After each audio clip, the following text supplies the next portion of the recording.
Hey onesies, Josh Williams here, and thanks for checking out this week's episode of the One Man Podcast. It's always free and available on iTunes, Apple Podcasts, Spotify, Google Play Music, and many more, as well as on the web at onemanpodcast.com. So please, whatever platform you're listening on, like and subscribe. While you're at it, give it a rating, leave a review. Why? Because it helps the podcast, and I'd really appreciate it. How about that? What about social media? Search One Man Podcast on Facebook, Twitter, Instagram, and YouTube to keep up with what's going on there. Get a little extra content for yourself. And finally, to get in touch, please send your emails to contact@onemanpodcast.com. You send it, I read it on the podcast. That's the deal. Thanks for listening, guys, and I hope you enjoy this week's episode. Hey, it's Krista Allen. You're listening to the One Man Podcast. Yeah!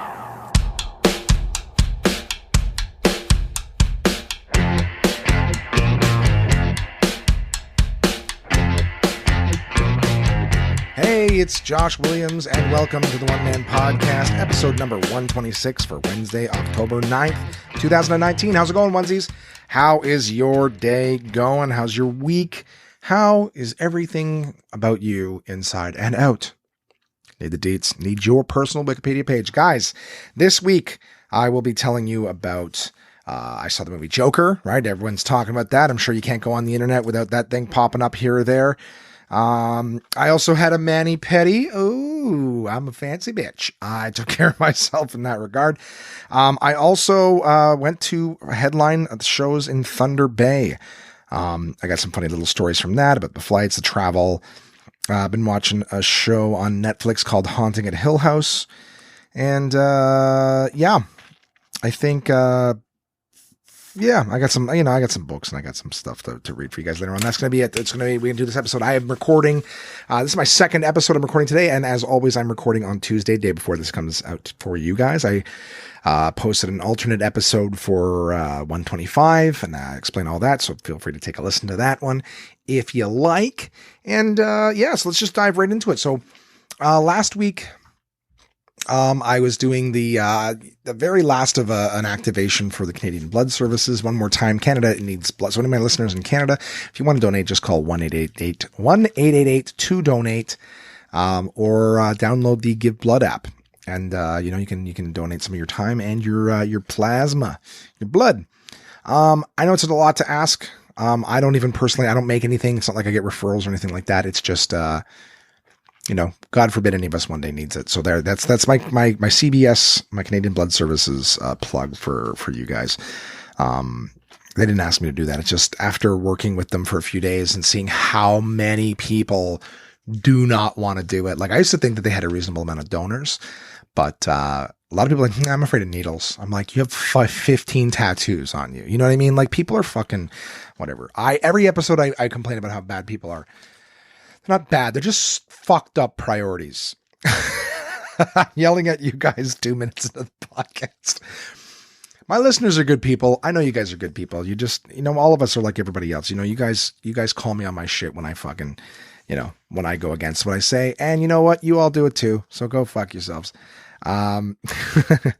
Anyways, I saw the movie Joker on Thursday night. It was funny because I had some friends who were like, hey man, no, you're getting ready to fly out first thing on Friday morning, but if you want to come see the show, I'm like, yeah, absolutely. I got my shit together. I spent like my one day getting some things prepped and admin and whatnot done. And then, so Thursday I went to hang out with my friend Lydia. We went and got mani-pedis done. All right. And you're like, you just said the Joker thing. The Joker thing came afterwards. All right. So let me get this thing in order. So I remember, by the way, if you're listening for the first time out of nowhere, you're like, who is this fucking guy? You know what? Manicures and pedicures, they're relatively new to me the last few years. All right. But you get a Groupon for something. You're like, fuck it. Why, like you'd go for a massage or maybe you wouldn't. Okay. But you go for a massage. Why the fuck wouldn't you take care of your hands and your feet? Fellas, guys, why do we look down our nose at that? Right? Like it's something, I don't know. Maybe you guys are a lot of, homophobic or something like that. You think, if you get your feet and your nails your feet and your hands, I should say, taken care of, that it says something about you. Here's the thing. I think that guys should get it done more than women. All right. I'm not talking about the paint your nails shit. I don't do that. As a matter of fact, I made the mistake of letting them put clear coat on my nails because I think they've done that before at other places that I've gone to, but it's usually gone in a day. And I'm like, okay, it's just like basically, it's like screen protectors for your fingernails. I'm like, yeah, do it up, clear, whatever. Well, it has been a week and my fingers are still, and you know what? I can see the fucking paint coming off the edges of them. So it's starting to look really shitty. They're actually looking like, cell phones that had a screen protector on where, you just didn't care for it and it looks all shitty. And you're like, just take the fucking thing off. It looks worse. It looks worse on than it does off. But, and this is the first time that it's lingered. I'm like, okay, fuck, I'm going to Thunder Bay. I can't, it's not a super progressive place. Let's get this fucking shit off my fingernails. I kind of did it as a laugh when I was there, but then I'm like, all right, get off my nails. My nails are shiny. They're clear, they're transparent, but they're fucking shiny and it's weird. But anyways, going back to it, in terms of the you go for a mani-pedi, all right, that's manicure pedicure there. You get in your, they basically, they use this weird like cheese grater thing on your foot that gets rid of all the dead skin. They take care of it. It's like a facial for your footsole. You know what I mean? It feels good. They usually do like a calf massage, a foot massage, scrape all the dead skin off. They do listen, I got a fucking gut. All right. You know how hard it is for me to get down and trim my fucking toenails. They get in there and they clean all the little cuticles. They get rid of the dead skin. They take care of you. Basically, they take care of you. And as guys, we're on our feet all the time, right? We're using our hands. Why wouldn't we go somewhere where they're going to be like, let me just take care of your hands for you. You know what I mean? It's a more intense version of just, general care, right? You shower, you brush your teeth. Why wouldn't you go somewhere where they're going to fucking clean the shit out of your hands and your feet, the most worked part of your body? You owe it to yourself, fellas, to give it a fucking try. Take care of yourselves. Anyways, I went because there was like a half price thing going on at the place that I went to. So normally you pay $30 or $40 for mani-pedi. I tell you, pretty goddamn good deal as is. You know what I mean? I think $40 to get your feet and your hands taken care of once every couple. I do it like once a year. So it's not like I'm doing it all the time, but it feels good. Just take your fucking troll fingers, your ogre fingers and feet, and just bring them in there and have someone just take care of them. Yeah, like I said, and they massage your hands and it feels great. Feels great. And I'm not ashamed. And we went for a half price, $20 and change. Oh my God. Amazing. What a great time I had. What a great time. And then, I went for like the full treatment, I got the hand relief, only it was my hands that were being relieved. They didn't use their hands and do any of that. It's not like that, by the way. I don't think there's a happy ending that you can get there. You know what I mean? Unless they like pop a blister on your finger or something like that. That's the only stuff that's squirting out of you. That's disgusting. I was trying to think of something that could come out of you. Anyways, there's no happy ending there. You're just happy because you feel good. You stand, you feel like, your feet feel soft. It's like when you're a kid and you're in the bath too long and you're all pruny. You don't prune up, but it's just that the whole like, my hands and feet feel moisturized. It's amazing. Amazing. I love it. So, did that. Then I went to Joker. I thought I'd have time to go home and shower or something like that. It's not that I needed it, but I showered beforehand. I just thought, maybe I'll go home and change my clothes. Cause I was wearing sort of like relaxed stuff for, sandals and shit like that. Cause I'm getting my tootsies done. I'm not going to lie. I'm not saying it sounds manly. All I'm saying is that we as guys being in big fucking feet and work boots, sweating and shit. I mean, women, they take care of their toes. They're on display all the time, but I'm saying their feet get to breathe. They care about themselves in that regard. Right? They're not fucking twisting bolts and busting their fingers and ripping themselves open all the time, working on heavies. I'm not saying every woman doesn't, I get covered my ass. I mean, it's 2019. Of course, there's some fucking, there is some ugly treacherous. I'm trying to be inclusive, but I'm like, I don't want to work with my fucking hands. I work with my goddamn mouth. You know what I mean? And not in the, in the bathroom of a truck stop kind of way. I work with my mouth in terms of my jokes and my content. But I'll be honest, I still work around the house. I still build things and put things together. I can change a fucking tire. So yeah, my hands, and there's women out there too, but I'm telling you, there's the occasional woman mechanic. I don't know why. That's kind of a job where if, you don't have any reading skills or whatever, they're like, all right, turn this way and turn that way and pick this up and stuff that in and connect that. There you go.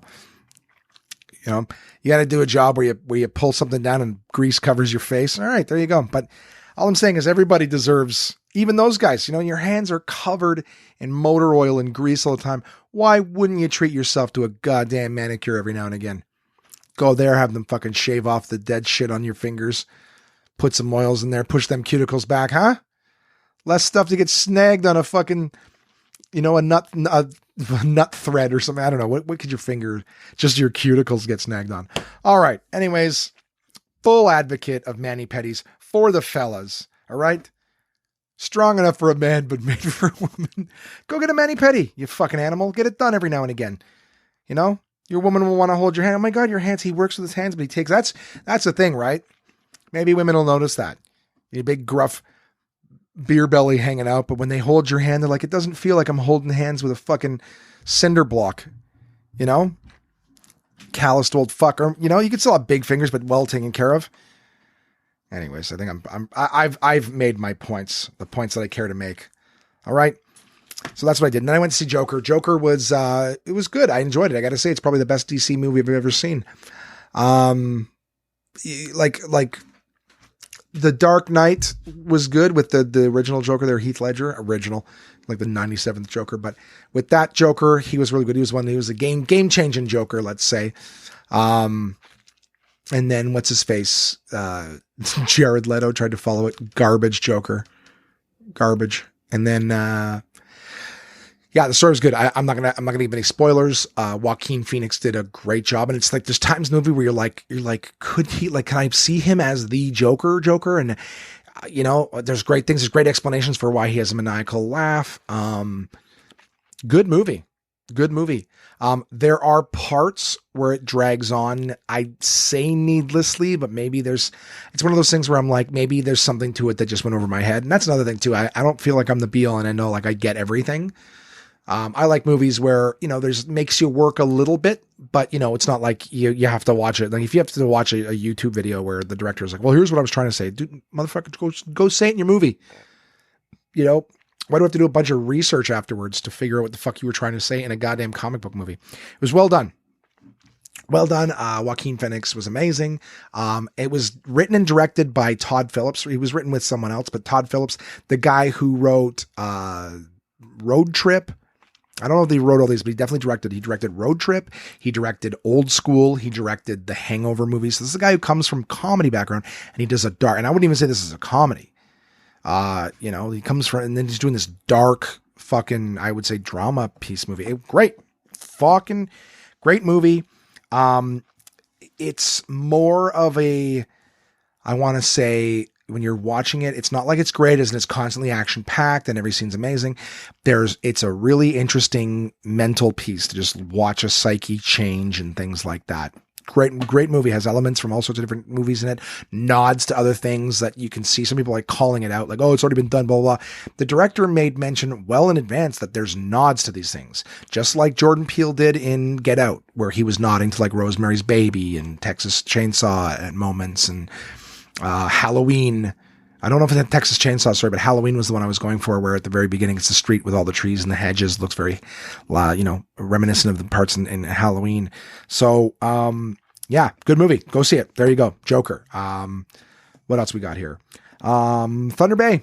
All right. So I went to Thunder Bay to do shows. Last time I was there was 2017. It was January. It was -40, and it was very hard to be outside in those conditions. This time I went back, got the gig early Monday, booked my flight, $700 round trip. So it was very expensive, but you know, ideally I didn't make, well, we'll get to that. Ideally I wasn't going to be making as much for the weekend, but I actually didn't have anything booked this weekend, neither stand up or whatever. So I was like, hey, last minute, what a great way to fill in the weekend. No problem. You know, basically I'll share with you guys was spend 700 and then make 500. So I'm like, not bad for 2 days gone. Friday morning, back Sunday afternoon. Well, flew Porter. It was a great experience. They killed a lot of things that they used to have that made it good. But so ideally, you know, there was no screens in the back of the seats. So I had to bring my own shit. And the only thing I had saved to my iPhone in terms of Netflix, right when you're up in the air, there's no reception, was, what do you call it? Oh fuck. Okay. I gotta tell you guys this. I gotta tell you this thing. Think of me what you will, but it was weird. It was really weird. So yeah, Haunting at Hill House is what I had downloaded on my phone. I'll tell you about that in a little bit if I fucking remember. Cause we all know, you know, I can get started talking about one thing. It makes me think of another, which is clearly how I just remembered the story. So I buy my tickets and they're expensive. Okay. I get a call or an email saying, hey, would you like to upgrade your seats? And I was like, oh, maybe they're offering me to upgrade because I paid so much money. I'm basically paying $350 per direction, and I'm only in the air for like 3 hours. Like I'm up and down. That's it, right? Ottawa, Toronto, Thunder Bay, and it's not even 3 hours. So most of the 3 hour trip is waiting around, boarding, not boarding, whatever.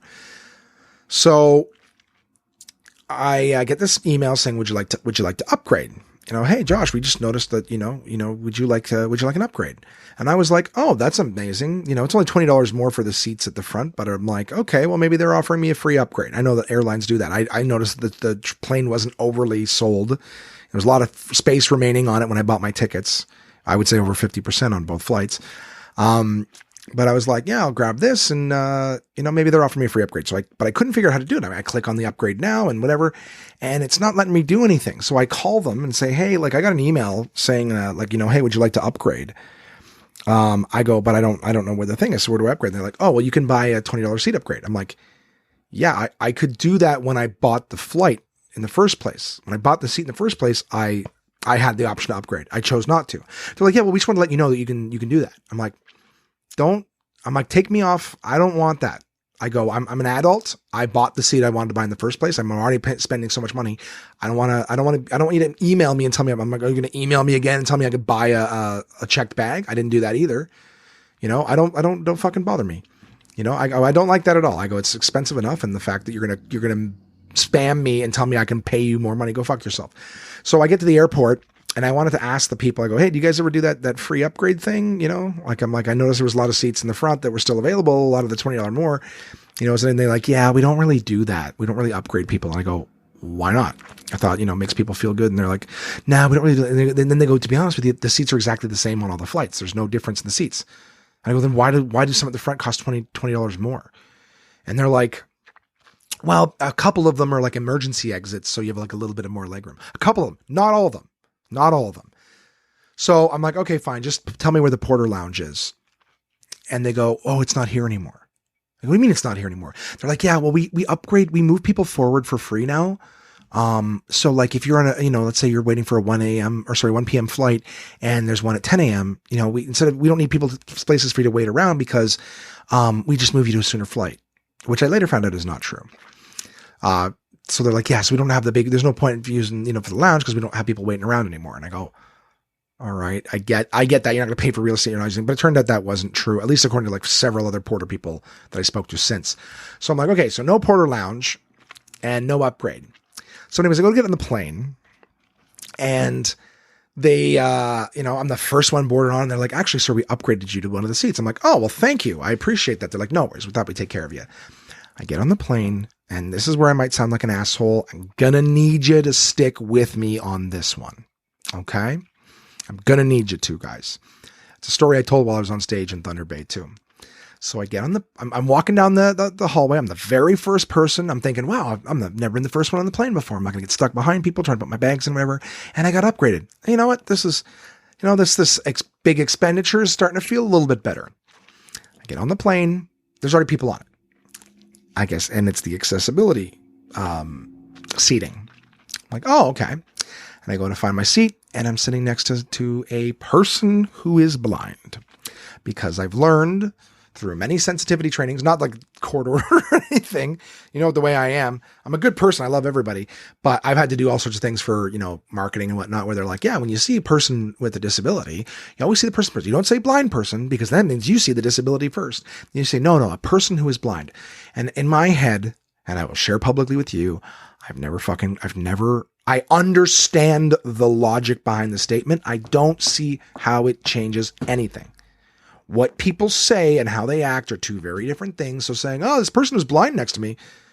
Like, does the person, I really want to know, do the people who have these different abilities really feel a difference from hearing that? Like if someone's just going to go, this person who's blind, blah, blah, blah, blah. And then they just talk about them like that. I think some of you might understand what I'm saying. Do you think it doesn't change the disability at all? It doesn't change anything. It just changes how you say it. I don't think that someone saying that even changes how they view that person. You know what I mean? I don't know. I'd really be fascinated because I'm like, I'm a fat fuck. I'm not like, excuse me, could you not see the fat first? All right. I am a fuck who is fat. All right. Do not see my body type first. You know, I am a person first and a fat fuck second. I'm a fuck who is fat. I don't know. I don't. If it helps, cool. But that's one of those things. It's not like a word that like eliminates the other word, right? You're not saying, oh, it's a person. Oh, they're just a person. And then like, oh, if the logic, I don't know, if the argument was like, hey, don't say blind person, because why does that matter? You know, just say a person. And if someone's like, you start telling a story and they don't understand why the fuck something's going on, then you go, I don't understand. Oh, well, this person was blind. Oh, I understand now. And of course there is a person who's blind, and I always saw them as the person first in this story. You never mentioned it, but of course it's an important piece of information. And now that I know it, am I ever glad? But I've already built them up as the person first. And now you can mention that. And I don't know. I don't get it. I don't get it. You know, I probably sound like a fucking idiot. I'm big on language, and I don't see how that little adjustment. I get the logic. Oh, well, that means you're seeing the person first, not the disability. Look, I'll say whatever you want, and I'll never say a mean thing to anybody, but I'll tell you what I fucking saw first when I got on that plane, all right? And it wasn't... whatever. Look, this is what happened to me at the time, all right? I was already frustrated. Maybe it was just a result of me being... No, you know, it's not. I hate the dilution of language. I don't like it. I think words are important, and I think that the more we dilute shit, the less people understand. I don't think it's more inclusive or more understanding. I think it's less understanding. I think it's less whatever. And maybe it's just that I'm, you know, rounding third, headed to 40, you know, and I'm just too old. My fucking hardware's too old, and I can't take the new updates. Okay. But as it stands, I got on the plane thinking, hey, I got this great upgrade, and I'm like, oh, I'm going to be sitting next to a person who's blind. No problem. However, I don't want to hurt anybody. That may have been lost so far because I haven't really said it. I don't want to hurt anybody. I've never been that person. But I get uncomfortable, and I worry, and I get anxious that I might say or do something that would hurt somebody. And I always, when I'm in a panicked, anxious, nervous, fearful state, I tend to do worse than if I was comfortable. So my upgrade was to sit in the front with the accessibility seating. And now I'm sitting next to someone. I'm going to put my earbuds in, and I'm worried that I might say or do something, you know. At one point we were flying up, and she was a very nice person. We never exchanged names, even though I asked her name. She was very nice. She would ask me a question, I would answer it, and I would ask her the same question, and she would be like uncomfortable in answering it. I'm like, but you just asked me like where I'm going. I just asked you where you're going. You know, you asked me what I do for a living, and I asked you what you do for a living. And she'd be like, like we wouldn't. I don't know. I don't know if she was uncomfortable, so she asked questions and never expected me to ask her anything back. Maybe people just never asked her anything. I don't know. I don't fucking know. But at one point, I was just like, I'm looking at the window, and I don't fly often. I'm still amazed that, like, you know, I'm in the sky and I'm looking down at the clouds, right? You look up at the clouds. I'm looking down at the tops of the clouds, and it's amazing. And I could see the shadow of the plane on the cloud. Not part of it. I could see the literal entire outline of the plane on the clouds. And I'm like, that's amazing. I'm just like, look at that. You can see. And of course, immediately, as soon as those words come out of my head, you know, it's like, look at that. Yeah. I just asked a blind person to look at that. And I didn't mean to. And they want to go, oh, sorry. Like I was being trying to, you know, like it was being funny or something. I wasn't. I was just like, I just kind of caught myself and clenched my teeth like, oh, fuck you, fucking idiot. And it's so uncomfortable. I started watching my thing on my phone, and she's like, you know, and I've got my earbuds in. So I didn't realize if she was trying to talk to me, I wouldn't hear her. She may very well have at some point, and I didn't want to seem like I was ignoring her. You know, at one point we got our coffee and our snacks, and I saw her arranging things on the table so she could find them. At one point I saw her looking for the peanuts that I guess had slid to one part of the table. I wanted to push them towards her hand to help her out. I didn't, because that's like stealing someone's independence or whatever it is. Like all these different things. It was so, I don't know what I sound like. I don't know if I sound like someone like my upgrade ended up being stressful. It wasn't a good thing to me. It was a bad thing. And it was only because I don't know how to act. I'm not blaming the other person. I'm not like, oh man, I sure would. It wasn't like a crying baby, because even that's something that has to happen. I had crying babies on both flights. I can only imagine how much worse it was for her having those senses heightened I just, the upgrade, the thing, not a good thing for me. I was just worried and uncomfortable and afraid I might say or do something that would be hurtful. And I don't think I did, but I mean, it was like, it's just even like I'm hypersensitive to language. Like when she said, she'd ask me something about like, oh, I don't know. I think maybe at one point something, I may have had my phone, my Bluetooth things didn't connect properly or something like that. So they, maybe had the screaming come out of the thing. And I was like, oh, it's on my, it's on my phone. I'm like, and I wanted to ask her at one point, we were talking about something and I was going to say, oh, like, hey, have you ever seen blah, blah, blah. And I'm just like, have you ever seen, I'm going to go with no. Have you ever heard the movie? Like I didn't like shit like that where and maybe she picks up on it. I mean, I'm sure there's people who don't give a fuck or people who are way more nervous and more vocal about how nervous. I don't know. I just didn't like it. I was uncomfortable already from flying. Okay. I don't fly a lot and I'm nervous. I don't like giving up control going, it's going to be the last time I'm alive. Let's go up in this plane and let's make my final fucking, that's all. I exist in a panic state. I don't want to hurt anybody. I've expressed it. It was not a good experience in the plane. She got off in Toronto and I can't remember if I even had anyone sitting next to yeah, of course I did. Oh, we had to transfer planes because there was issue with the planes. We got off in Toronto and had to transfer to something else. It was terrible. It was terrible. It wasn't terrible. I just was really uncomfortable. And then I was like, what the fuck's going on? Is the plane breaking? I just got to Thunder Bay, super happy to be in Thunder Bay. Was picked up by the booker, brought me to the hotel. I basically just did nothing but paperwork and computer work. I wanted to rest before the show, but I did all this stuff. Went to the show, had 2 great shows, absolutely fantastic time. I really enjoyed the shows. There was I think on Saturday, I went and had breakfast in the morning at the hotel. It was great. Went back up, got more work done. We went to have dinner at a place called Five Forks on Saturday night. Did 2 shows Saturday night. I've been playing around with new material. I mentioned some of these jokes on stage. Things went well. I recorded all the shows, and if I'd had more time since I'd been home, I would have gone through and actually had some really funny interactions while I was there, and I would love to have pulled them off of the audio and stuck them in this episode. It was just I didn't have enough time to listen to 4-hour-long sets to find these certain gems and play them for you, but maybe someday if I had a chance to get through them, I'll plug them in future episodes. But there was some funny little interactions. I did half material, half crowd work, did some new jokes. There was a couple who was celebrating, I guess, anniversary or something. They'd come up to Thunder Bay from Marathon, Ontario. I thought the guy said, what do you do for a living? And he said, I'm from Marathon. I thought he said, I run marathons. And he was like it seemed like he was in his 60s. So I was like, Jesus Christ, you run marathon for a living? And he's like, no, I'm from Marathon. He's like, I work in the gold mine. I was like, oh, okay. So I was chatting with him briefly and he mentioned what he did. Big mining town. And then I was chatting with his wife and I asked her what she did for a living. And she's like, I don't do much or whatever. I'm like, oh, so you're a gold digger too. Cause he was mentioning how he makes good money, but you work in a gold mine making money. I don't know. I can't remember how I phrased it, but the pop that I got off of that line, I go, oh, so you're both gold diggers. The fucking crowd loved it, laughed hard. I had such a fun time. I really did. I had a really good time. I wish I'd made, more. My flights home were actually pretty straightforward up and down. I sat next to nice people. It was, wasn't bad. The turbulence was a little rough coming home and that scared me.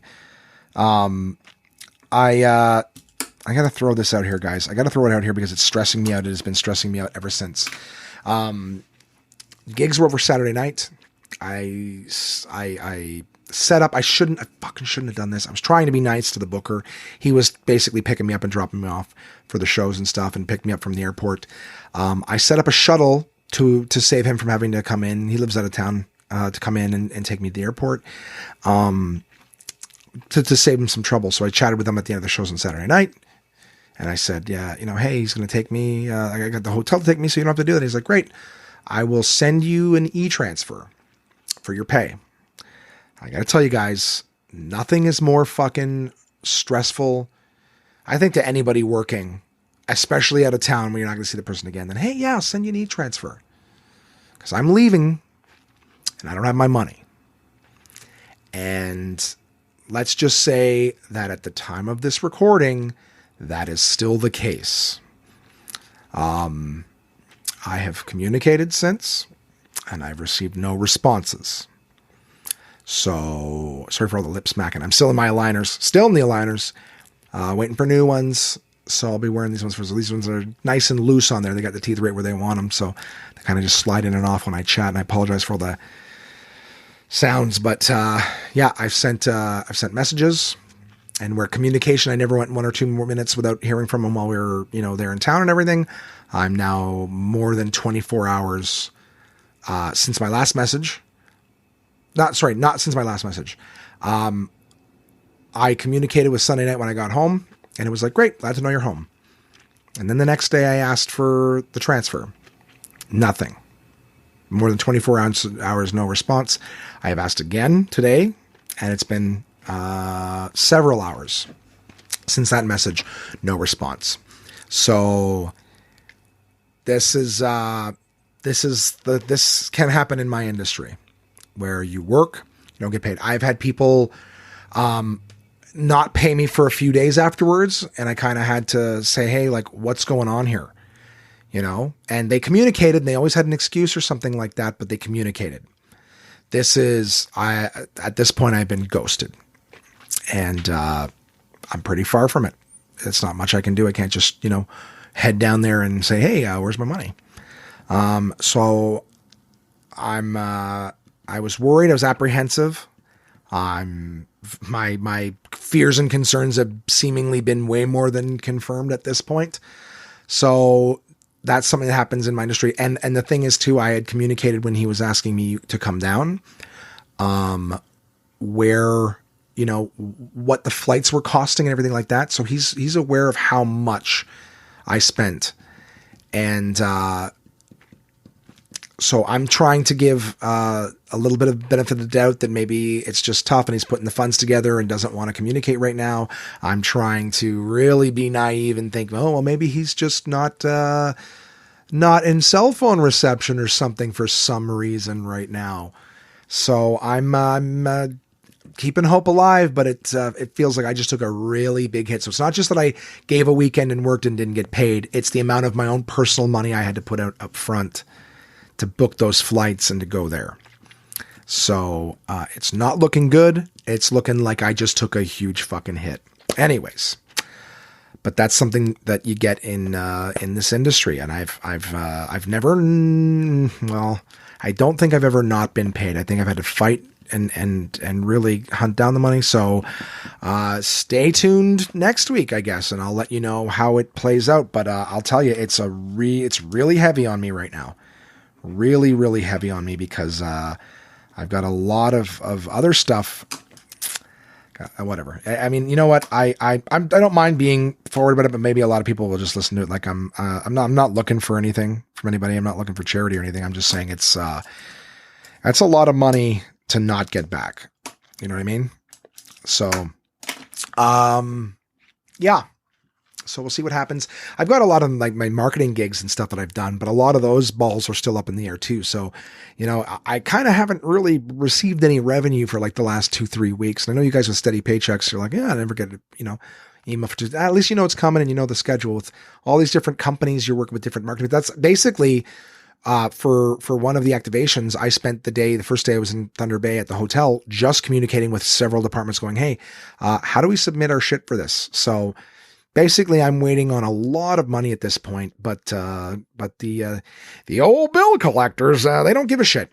They don't give a shit what your story is. They just, in fact, a lot of them, we don't even communicate. I just wake up in the morning and I see that they've plucked their ducats out of my account, and that's normally not a problem.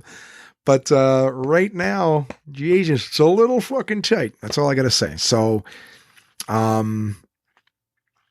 If you feel any tension from this episode, please know that it's, life, it is what it is. That's what happens with artists and stuff. You chase a dream, and there are people out there who will try to fuck you over in the meantime. So I hope that next week I will tell you, what, just had to wait a few days and, whatever it is, resolved itself. Yeah. Sorry, just a lot of internal stuff. Okay.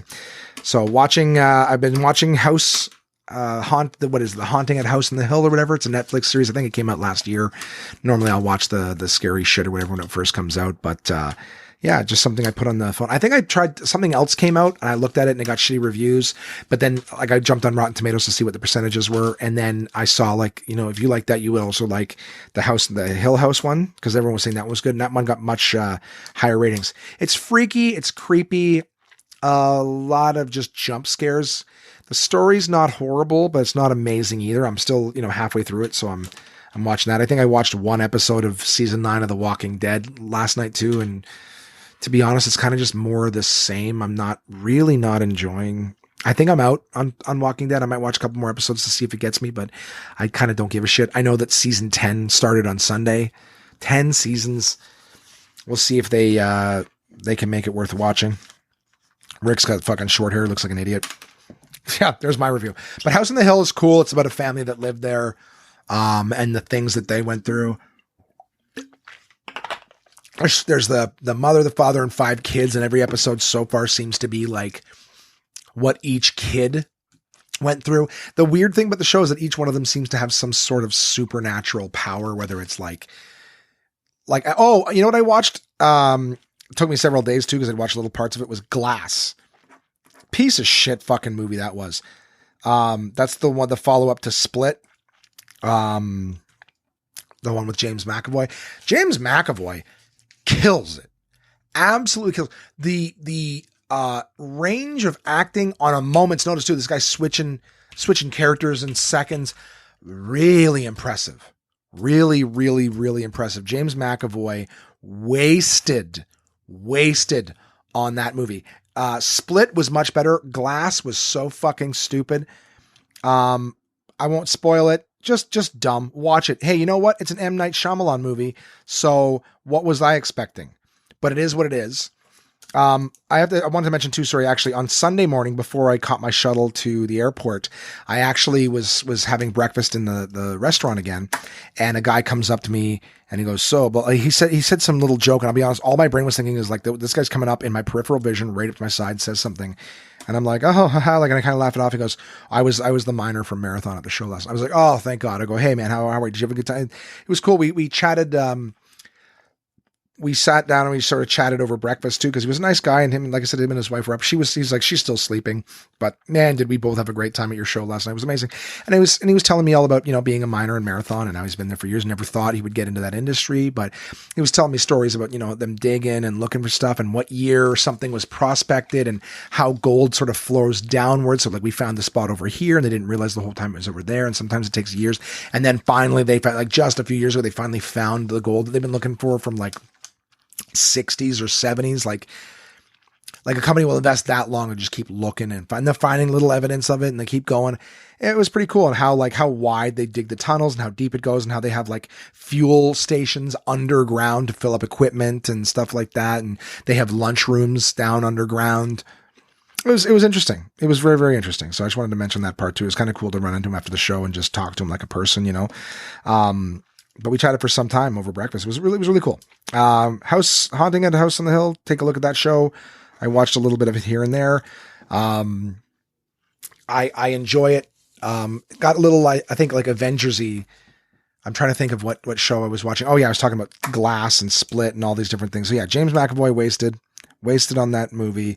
It was stupid. It was an M. Night Shyamalan movie. You get what you pay for.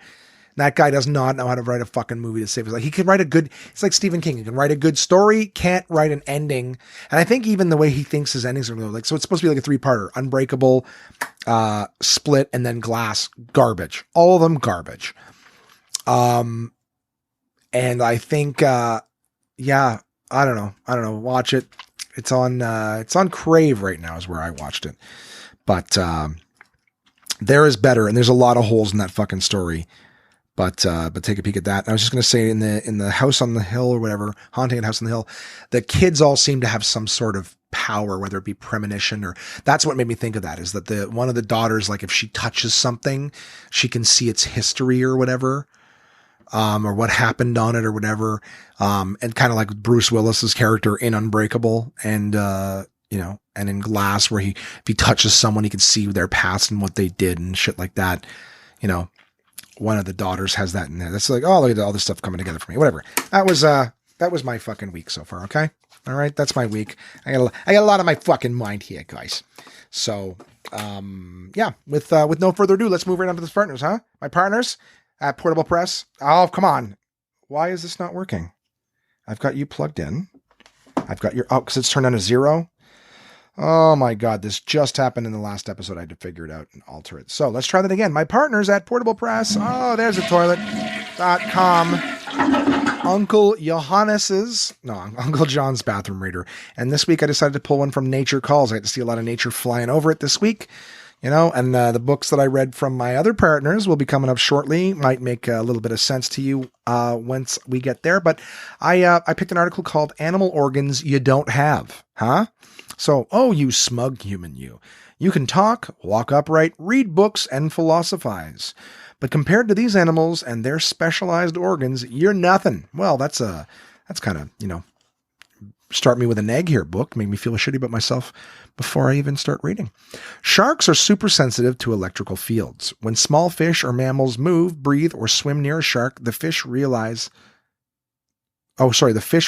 tiny electrical impulses.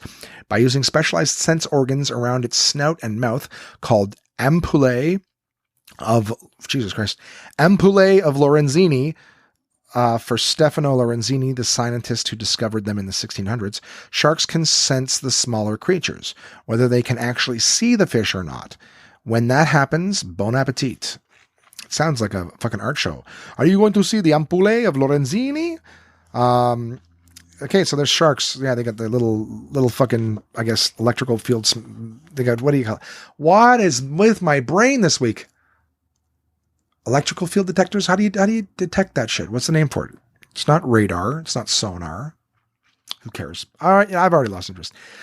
Snakes have a special pit on the roofs of their mouths called the Jacobson's organ that allows them to taste the air. Oh, right. That's why they stick their tongue out and yum, yum, yum, yum, yum, yum. You'd think they just stick it on their tongue. As the snake flicks its tongue in and out, scent molecules are collected and deposited in the pits, giving the snake a good sense of any prey that's around and available. Ooh, I taste your fear. Other animals, humans included, also... Well, I thought these were things we don't have. Fuck. Other animals, humans included, also have a Jacobson's organ in the backs of the nose. But in cats, dogs, horses, painted turtles, elephants, and others, the organ is highly sensitive. Painted turtles use it to smell underwater, and some animals use their Jacobson's organs by curling their upper lips, the way cats smell with their mouths open. It's believed that the Jacobson's organ allows animals to determine sexual readiness and to scope out its own or another animal's territory. Oh, its own or another animal's. Determine sexual readiness. Yeah, that's fucking weird. Can you imagine a guy like Harvey Weinstein? You're not ready, but I want you to be. That's disgusting. Toothed whales, which include dolphins, orcas, and porpoises, are blessed with a unique kind of echolocation. As they swim, they emit high-pitched clicks that bounce off objects and return.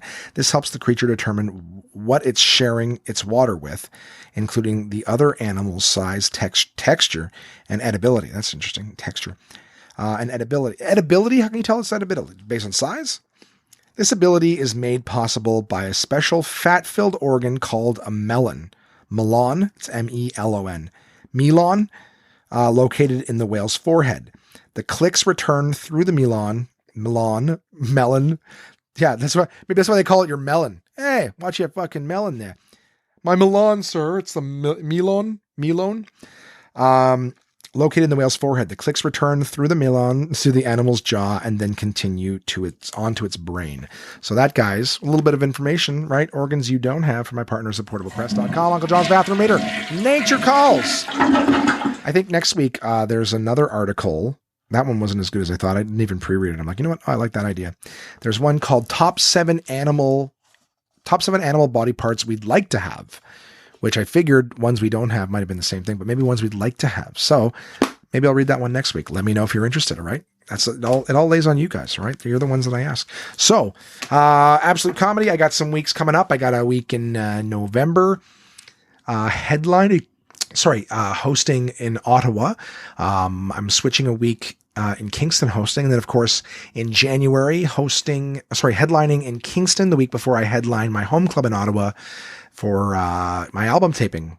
All right. January 24th and 25th, taping my album. I'm going to be in Kingston headlining, celebrate my birthday on the Sunday, come home, hit the ground hard, run the hour, and record it. Okay. So, but in the meantime, Absolute Comedy has amazing shows, whether I'm there or not, at 3 locations, Ottawa, Toronto, and Kingston. Check out absolutecomedy.ca.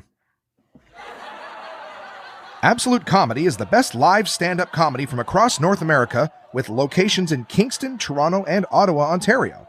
These comedians have been featured on Just for Laughs, Netflix, Comedy Central, CBC's The Debaters, Jimmy Kimmel Live, Conan, The Comedy Network, and much, much more.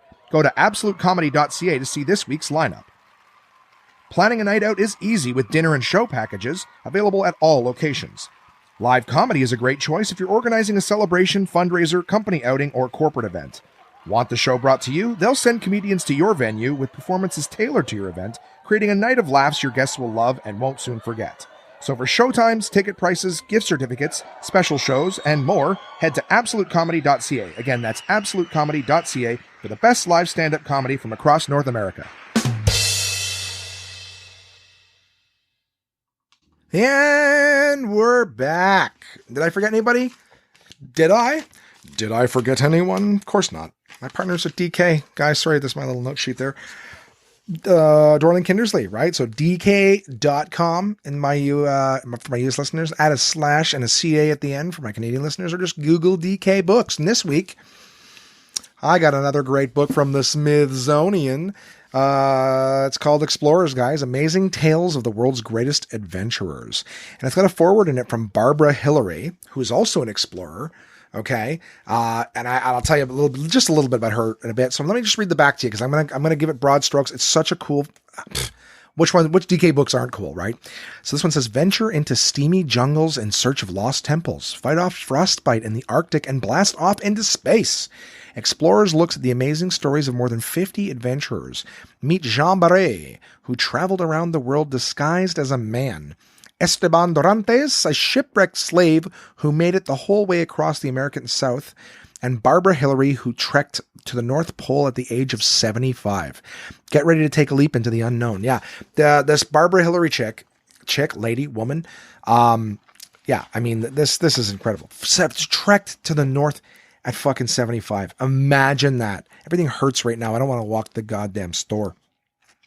But she actually wrote the foreword in the book, which is pretty outstanding. They have it broken down, because there's so many different kinds of exploring. They have it broken down by like sea and ice.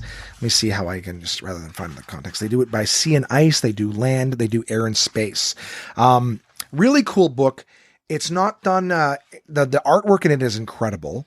They talk about old Greek explorers, Viking explorers. They run the gambit. Chinese explorers. They run the gambit. What I really like is the age of exploration. They've got this really cool sort of map of the world, and then they do like exploration lines. So like by sea, where the boats traveled and things like that. They've got it broken down. They have a key with different colored jaunt lines. So you can see like Spanish expeditions, Dutch expeditions, English expeditions, Portuguese expeditions, and French expeditions. It's funny because there's only like one French expedition and one Dutch expedition on this. Most of them are Spanish, English, or Portuguese. And even the Portuguese one's not as many, but at least there's more than one. It's mostly the English and the Spanish. All right. The two biggest languages spoken in the U.S. But it's really cool because you can see it broken down. You can see the different things, what they went for. Christopher Columbus, gets fucking page 1. You know why? Because he's the Tom Brady of explorers, huh? The Sidney Crosby, depending on where you're listening from in the world. The David Beckham. I don't know. Does that work for my European listeners? I don't know much about that. So yeah, he's the guy who gets this guy gets like fucking 3 pages. All right. He gets, it's really cool. They break down sort of the routes and the things. They don't go insanely in depth, but this is like a really good intro to a lot of explorers. The page that I particularly like is the dark side of exploration. So exploration has led to the sharing of knowledge about different cultures, animals, and landscapes around the world. However, it has had many terrible consequences, including disease, the slave trade, and even murder. Some of these negative effects are still being felt today. And of course, they talk about diseases, slavery, violence, and even extinction. Some animals, they got a picture of the goddamn dodo here. The dodo was a bird from the island of Mauritius in the Indian Ocean, which was hunted by European settlers so much that it completely died out. Heartbreaking. Hot fucking breaking. So there's all sorts of explorers here that I've not heard of. Jean Beret, Bungaree, Matthew Henson. Is that Jim Henson's son? No, I'm kidding. He's an American polar explorer. They got stuff like that in there. I'm trying to find the ones that we all know. I love the supplies. They have a lot of them. We have Jacques Cousteau, ocean explorer, right? That motherfucker goes all down. The goofy looking blue shirt, red hatted guy that Bill Murray played, and I can't remember the fucking name of the movie, but he's basically like a Jacques Cousteau type thing. But I like his quote here: "I am an explorer, not a settler. My job is to reveal and then move on." I like it. But it shows some of his equipment and stuff that he used. I want to find them again because they had a lot of famous explorers. They have a thing. Here she is, Barbara Hillary. So guys, this woman, American polar explorer, she was born in 1931. She's still an explorer person. She wrote the foreword in this book that came out in 2019. I don't know when she wrote the foreword. Couldn't have been that much longer before it. But she's fucking, guys, 1931 she was born. She was 70 in the year 2000. She's like 90. Close, like she's pushing 90 right now. So she's still alive, still sharp as a fucking tack, or sharp as a knife. I don't know. Sharp as a tack, is that a compliment? I mean to compliment her with it. But yeah, went to the polar where did she go? The North Pole. Amazing to me. The things these people do. They got a page on what's their face? Lewis and Clark, right? And Sacagawea. I only know how to say her name because I watched Night at the Museum. But Sacagawea and Lewis and Clark, you know, they did some fantastic stuff. They got a page on old Chuck Darwin, right? Marco Polo's in here. So if you guys didn't know, and of course his influences, which is a good thing too, because it's always nice to see where some guys got their fucking ideas from. They didn't just come out of the womb and go, I'm going to change the world. People have influences on them. We all do. I have influences. Meriwether Lewis, William Clark, and Sacagawea. Really hope that's fun. I don't know. A great book, guys. It's about explorers. If you want to learn a little bit more, they've also got what I think is really cool. They got the space stuff in there. So exploring space, the moon landing, things like that are in here. It's just a great book. You want to learn more about these people? Fucking learn it. But I really like at the end of the book, they've got this really kind of like honorable. So I'm just trying to forget my way there so I can say some of the names because I forgot. There's one person who's like 35 years old and was like, they got like little honorable mentions where you get like a little paragraph about you.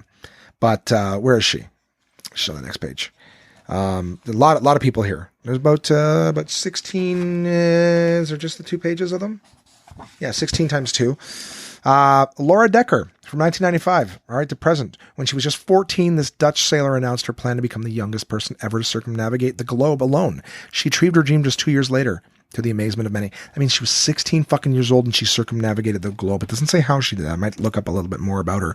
But this honorable mention section is kind of very cool. And what I really like is they have a glossary in here. So at first I was like looking away. I'm like, castaway. Well, I know what that means. Person who has been stranded. For example, someone who has swum to shore or an island after their boat has sunk. Pretty much the storyline of all these different island movies. My boat broke.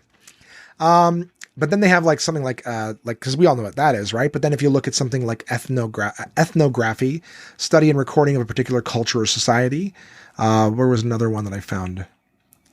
No, there's another word in here. I'm like, oh, I don't know what that one means. Maybe it was right in it. I know what circumnavigate means. Colonize, conservation, cosmonaut. We know that one. Deforestation, empire. Okay. Well, I could have sworn there was a word I didn't know, but, where was it? I know what the Urbanium is. Well, what about Patagonia? I don't know what that is. Region of the South America. Nah, I could have looked that up. That one doesn't feel like something I've heard of. All right, well, whatever. Fuck it. I guess it meant more before, but yeah, there's a cool little glossary. Anthropology, we know that one. Apothecary, it was like the old fucking medicines. It was like the pharmacist beforehand, right? We all know that, don't we? That's what I get from playing like Assassin's Creed games. I get to learn some fucking words every now and again. All right, well, guys, that's the first one. Explorers, Amazing Tales of the World's Greatest Adventurers. And of course, I've been giving you guys a little bit of extra taste of some stuff because of the fact that, DK is revving up for the holiday season. They got a shitload of great books coming out, and I'm not going to get through them if I just do one a week. I'll be reviewing stuff from November and in January. So we got to do a few a week. And you know what? I'll tell you this. Explorers is a great book. And I'll bet you while these guys were exploring, guys and gals, while these folks were exploring the world, I'm sure that they would have run into an anthology of intriguing animals, which is the next book I've got, guys. This wonderful collection of more than 100 incredible creatures is a book to treasure. Read amazing stories and fascinating facts about your favorite animals and discover surprising new facts along the way. From hippos and hedgehogs, lemurs, and lions, each animal is shown in colorful, crisp detail, bringing the animal kingdom to life. Of course, I didn't even mention that with the last one. If it's a DK book, guys, you have the right to your expectations of beautiful artwork and amazing imagery. Okay, so an anthology of intriguing animals. Here's what I like about this book. All right, this book on every page, on every set of pages. So every time you flip the pages, you get a new animal. Okay. So they've got giraffes, hippopotamus, the shark, penguins. I love listening to my buddy Paul Verzi say penguins. He calls them penguins. I'm looking at these penguins and these penguins over here, and then they got these little fucking penguins, and it's just hilarious. But there's the pages of the orangutan. So here's what I like about this book. This book, are the pages even numbered? Yes, they are. So it's over 200 pages. Big imagery, and there isn't a shitload of text on each page, but beautiful imagery. You know what I like about these guys? These books right now are available at Costco. Okay. I saw, I'll tell you the name of the other one. The other one's Wonders of Nature. These are clearly in the same series. Okay. So you have an intriguing anthology of animals. The other one is Wonders of Nature. And I'll get to that in a second. In the anthology of animals, these are amazing book, guys. These are amazing book. Okay. I come to country from homeland. I find amazing book in Canada. These are amazing books. Okay. And the fact that you get a nice big, like they've got some animated imagery and photography on the pages. So it's just great. You guys are buying those little books that are like a 1/4 inch of cardboard per page, which makes no sense. I guess it's durable for the kids, but your kid's learning like 7 animals by the time the book's done. You're shelling out $8 for that because it's, look at the colors. This book has, it's not overwhelming colors. You gotta go online to dk.com. In the States /CA in Canada and look at it, because Crocodile has big imagery. There's an image, like the big real crocodile head. They've got a tiny little crocodile, animated crocodile on the side. And then the whole background is like purple. And then you flip the page and its background is green, and a different animal with an animated version and a real life photo. Every single page. I'm telling you this right now, guys. If you got a Costco in your area, or go on DK's website and buy this book, this is the kind of book that, rather than your kids and you getting sick of it we've already read that one, it's the same 5 pages. Open the book up, let your kid just go crazy and pick a couple pages and let them look at these pictures while you read a little bit of something about the animal to them. It's simple enough stuff. There's wolves, hippos, pandas, gorillas, fucking amazing pictures in this book. All right. This is where your money should go for a imagery to your kids, because this is the animated and the real pictures. I'll tell you what, this book is going to last your kid a lot longer, because not only can they look at the pictures when they're young, when they get a little bit older, they can actually read the stuff to themselves. You're not getting 4 animals for $10. You go to Costco, guys, right now. All right. In Canada. So I can only imagine how much cheaper it is in the States. All right, this is a $26 book. Well worth the money. I'm telling you right now, you've spent way more money on children's books that last no time at all. Okay? But this book right here, I mean, it's great for adults too. I'm just saying it's a very cool book to have. But I see the value in this as something to read with your kids. All right? Because you might learn a little thing or two about the animals, but your kids are definitely learning. It's $26 in Canada. It's $20 in the US. I picked up one of these. DK sent me the Wonders of Nature, and I had missed out on getting the animal one.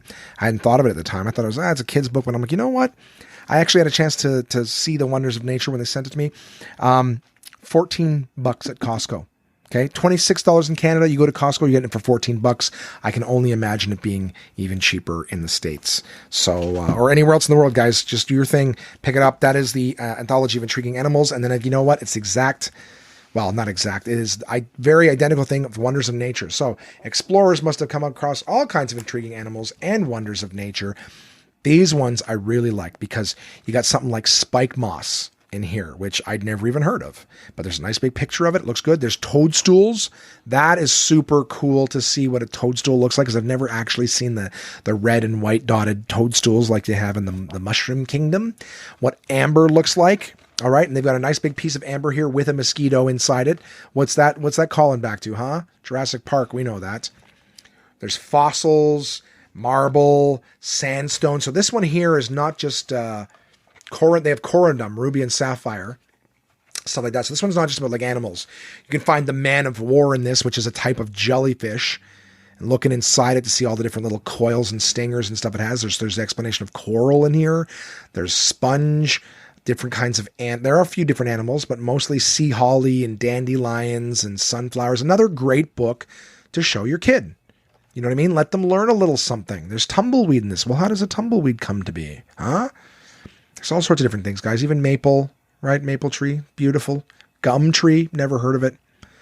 So anyways, I don't know. It's a beautiful book, guys. It really is absolutely beautiful. Both the wonders of nature and an anthology of intriguing animals. They go side by side. Check out the pictures on socials. They'll be up shortly to show you what's available and where you can get it. But amazing books. Absolutely outstanding. They're going to be amazing, amazing kids books. I'm telling you, they will last much longer than just about anything else that you have. And, if you go to Costco, they're both available at Costco right now. The Wonders of Nature and the Anthology of Intriguing Animals. Go get them. Go get them before they're gone. Explorers, you're going to have to do a little bit of work for you. You have to go on there and order it yourself. But it's a beautiful book as well. Guys, it's a lot of time talking about DK, but not a moment of it wasted, because DK is fucking fantastic. This week, yours truly is going to continue stressing until I get an email e-transfer. But I have got some things coming up. I will be doing a show in Montreal with my buddy Mikey LeBlanc tomorrow night. Looking forward to doing that. Hopefully, we'll not get paid in gift cards this time. No, we've got a cash agreement. Then I got a great show coming up in Renfrew at Finnegan's Roadhouse. They've renamed it, and they've got a showroom downstairs. I'm actually very excited to do this show. I had a blast last time. I do their heckle holes for them during the summertime for their golf tournament. Great time. Can't wait to be there. Really looking forward to it. And then this weekend, I'm going to be doing some promo for McCafe. I'm going to be handing out coffee, the best drive-through coffee you can get, out of town. And then I'm going to be doing Thanksgiving dinner with my buddy Mike LeBlanc again. We did that together last year, Thanksgiving. He invited me to spend time with his family. That was before our trip to Los Angeles. And so we're doing it again this year. We had a good time. We're going to do it again. So that's it. I got some Thanksgiving stuff coming up with friends. And that's life. Yeah. And then next week, I'm going to be doing another blood services thing again. So lots of stuff coming up before I talk to you guys again. Hopefully I have some more stories. Don't make an ass of myself while I'm out there living. And let's hope that I get an email that is going to make me feel infinitely better. Otherwise, I'll be shaking this one off for a while, for a long, long while. So, you listen, you guys have a great week. Don't take any wooden nickels, and don't leave town before you get paid for anything. Have a great week. The weather's starting to get a little colder, so enjoy every sunny day. It's beautiful outside. I am going to fucking go smoke a cigar and have a glass of whiskey, because fuck me in the asshole. I deserved it. What a horrible thing to say. Thank you to all my sponsors. Thank you to you guys for listening. I hope you have a great week, and I will talk to you soon.